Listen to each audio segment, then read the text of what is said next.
खुलुमबाय गोजोन फुंबिलिनि गासैबो बड'लेण्ड बुब्लिनि अनसायगिरिफोरखौ बरायग्रोबाय।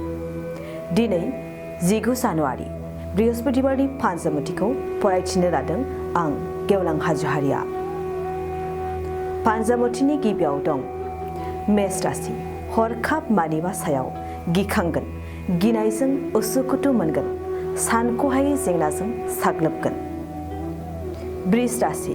मोजां सान, नखराव गोजोन थासारि फैगोन, गोबां रंजानो खाबु मोनगोन, रंजानायजों सम बारलांगोन। मिथुन राशि। गोसोआव गोजोननाय मोनगोन, सुथुरा गोरोबलायगोन, बयजोंबो अनजागोन।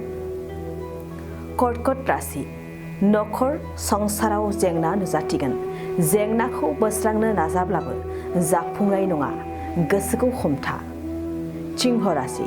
इयुनखौ सानना गिखांगोन, गोसोआ गोजोननाय नङा, गिनायजों सम बारहोनांगोन। कन्या राशि। सुथुरनिफ्राय रैखा मोनगोन, सुथुरनि खहा जागोन, गोजोनै सम बारहोनो हागोन। तुला राशि।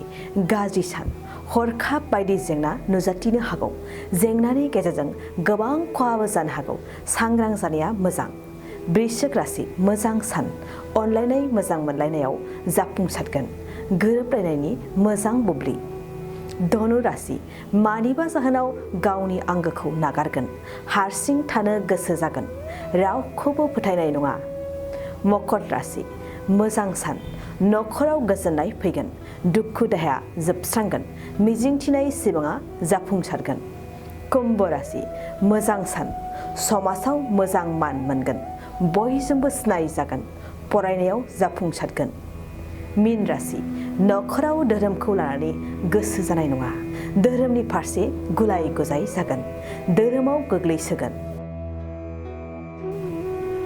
दिनै सानसेनि राशि फरायथियाबो एसेनोसै। आसा खालामो नोंथांनि दिनैनि साना मोजाङै मोजां थांगोन, बेखौ बड'लेण्ड बुब्लि नखरनिफ्राय मिजिंथिबाय। गोजोन्थों। गोसो गुदुं गलादारफोरनि थाखाय मोनसे मोजां खौरां।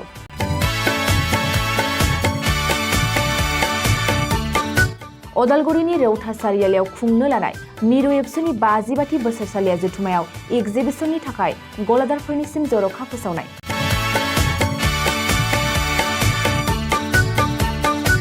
फैगौ 2023 मायथाइनि 26, 27, 28 आरो 29 जानुवारियाव खुंनो लानाय मिरु एबसुनि बोसोरसालिया जथुम्मायावनो बायदि रोखोमनि मुवा बेसादफोरखौ दिन्थिफुंगोन एगजिबिसन।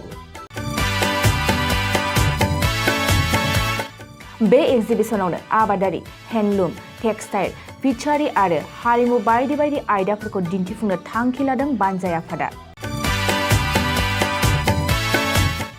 बेनिखायनो गोसो गुदुं सुबुं एबा गलादारफोरा एगजिबिसनाव गला होफैनो हागोन आरो गला होनायनि सोमोन्दै आबुं बाथ्राखौ मिथिनोब्ला नैबे मबाइल नम्बर 9365245137 आव थोंजों सुलाद लानो हागोन।